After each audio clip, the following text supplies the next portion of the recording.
students, welcome to electronics class. Today in this session we are going to discuss class C collector tuned power amplifier. As we have already discussed power amplifiers in the class A, class B push pull power amplifier we have discussed, and now we have come to class C power amplifier. In that particularly class C collector tuned power amplifier. So what do you mean by class C amplifier? In class C amplifiers, what happens? The transistor will be biased below cutoff or beyond cutoff region. So the output current flows only for less than half cycle of the input signal. That means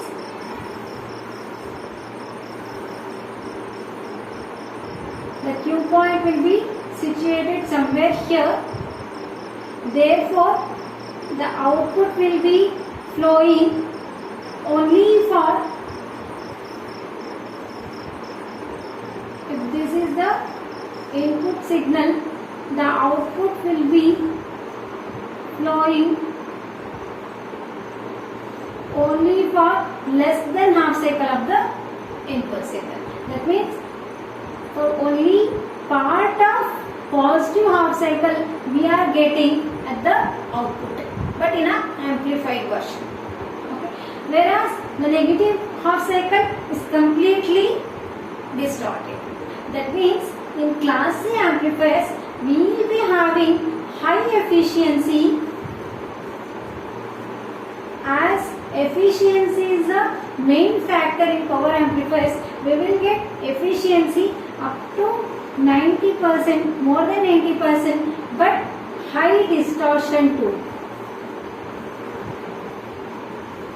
That means we will lose maximum part of the input.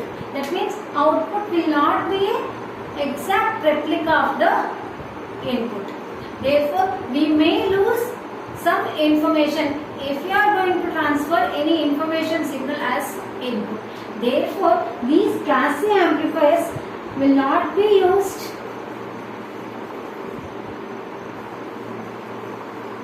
in audio frequency applications.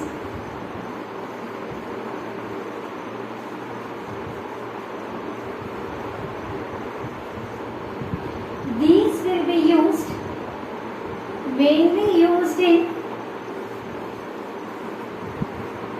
RF applications, that is radio frequency applications. So here I have represented for this input signal, I am getting the output like this. How is that possible? So as the name suggests, class C collector tuned power amplifier, here the output current IC flows only for less than half cycle of the input signal, but we have a new circuit. This is called as LC circuit or tank circuit,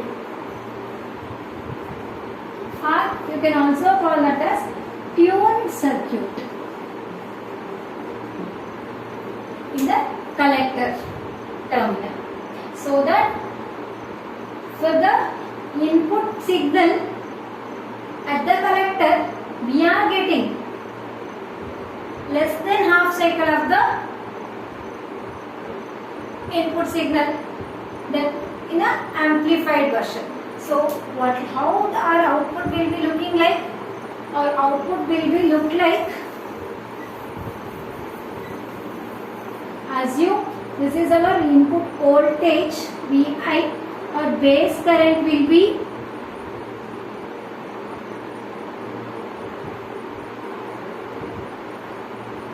because the transistor is biased beyond cutoff. What happens? The base current will flow only after the emitter base junction will be forward biased. Because the transistor is biased beyond cutoff region, the emitter base junction will be on only for fraction of input. Until this, the emitter base junction will not be forward biased. Once emitter base junction will be forward biased, the input current IB flows. So obviously the IC is beta times IB, therefore we are getting amplified version of IC at this terminal. So here the main work of the transistor is biased in class C mode. Class C mode in the sense transistor's Q point is situated beyond cutoff. So transistor will be on only when the input signal reaches some particular point. That means maximum of the input, the transistor will be in cutoff mode. Only for this portion, only for small portion of the input, the output will be, the emitter base junction of the transistor will be forward biased. So only this much IB will be flowing. For the same IB, we are getting the amplified version of IC as it is a common emitter configuration. Okay, so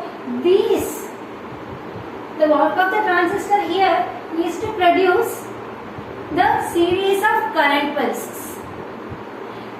So if you transfer any audio frequency signal as an input, what happens?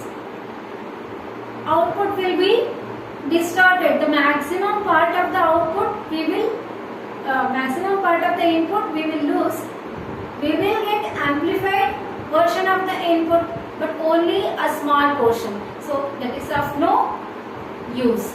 Therefore, we will always prefer this class C amplifiers in radio frequency applications, not in audio frequency. Audio frequency applications in the sense whatever we are speaking, whatever we are singing, whatever we are listening to the music, that in audio frequency, that will be containing some information.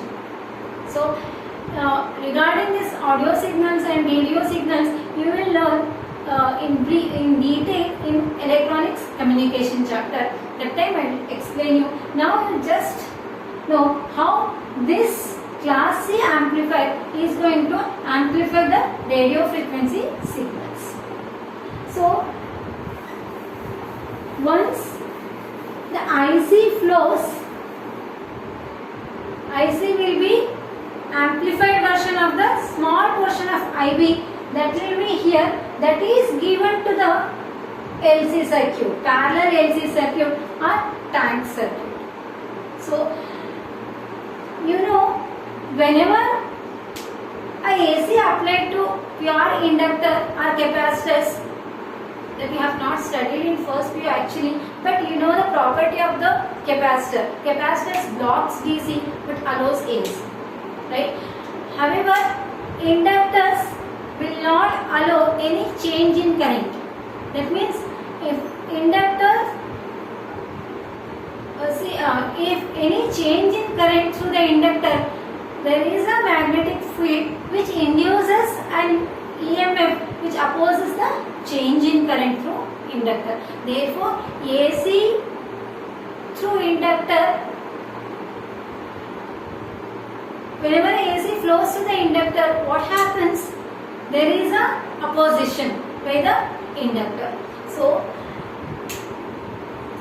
this capacitor and inductor, whenever a IC current signal is striking on this circuit, what happens? That I will tell you, this tank circuit or LC circuit produces oscillations.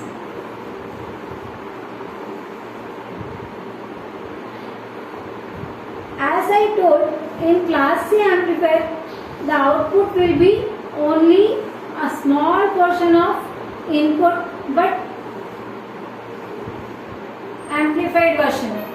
But what I am seeing output here is continuously varying sinusoidal signal. This will be produced by this tank circuit using these current pulses. It's like a current pulses. These are produced by our transistor. Transistor produces the series of current pulses which will be given to the tank circuit. So when these current pulses strikes on this tank circuit, what happens? That will study now.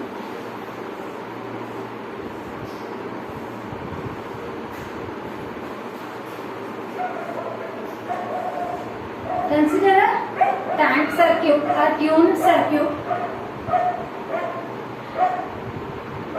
See, whenever a IC flows through this circuit, this capacitor as inductor opposes the change in current.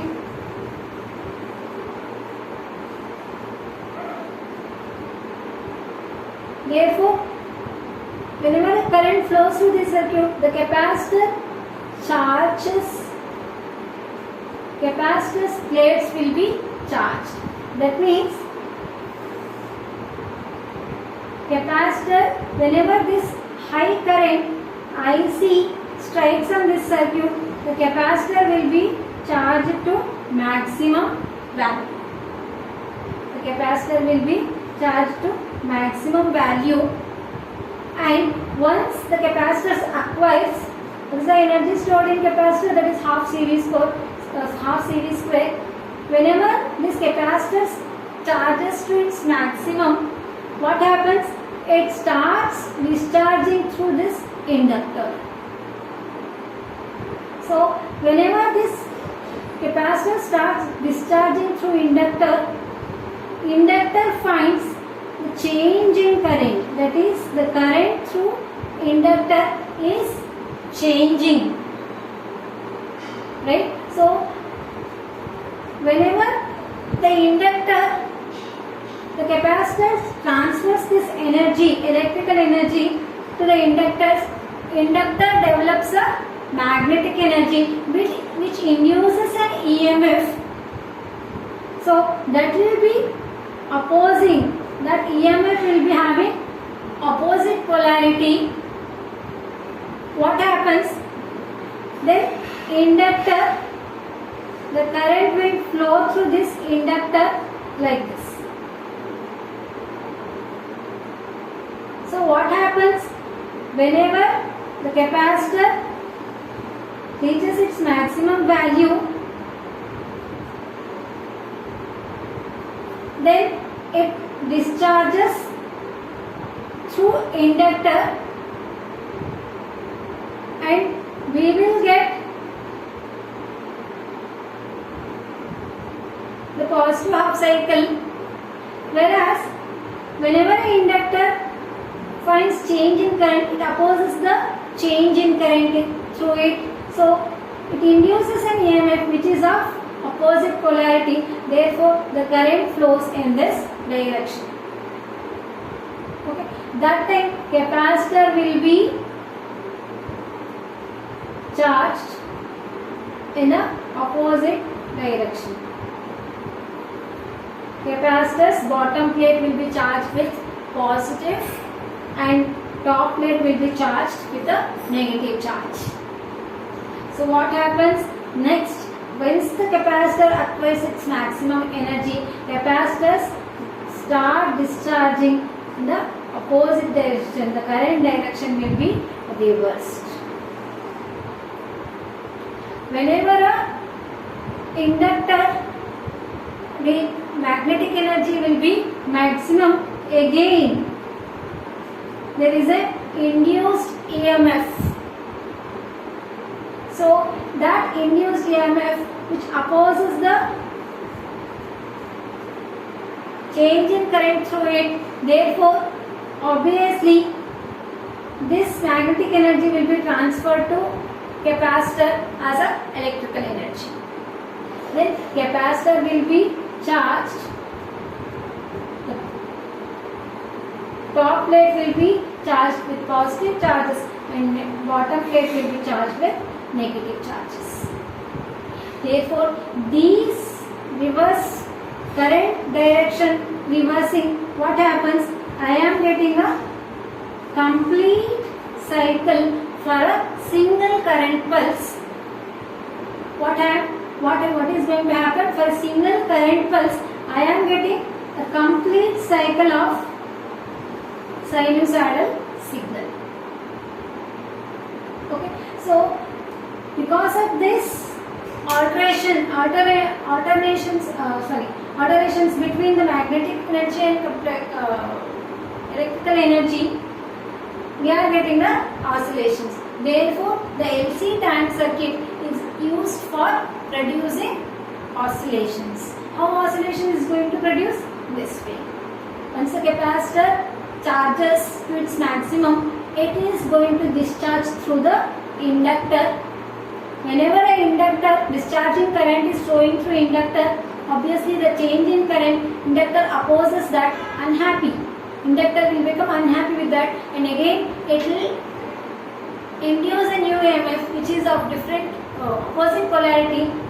Therefore, the magnetic energy of the inductor reaches its maximum value, then it starts, the current flows through the capacitor. In this way, the capacitor will be charged the opposite polarity. Again, the capacitor discharges to inductor once it reaches to maximum value. Right? In this way, we are getting the oscillations by LC tank circuit. So, the transistor's work here is to produce the current pulses, which current pulse strikes on the LC tank circuit. So, by using that current pulses, the LC tank circuit produces continuous oscillations, so we will get an output through RL like this. Because it is C amplified, the output will be inverted. Okay, so the same LC oscillations you are going to study in physics, and it is called as tuned circuit. Tuning in the sense, what do you mean by tuning? Selecting a particular frequency.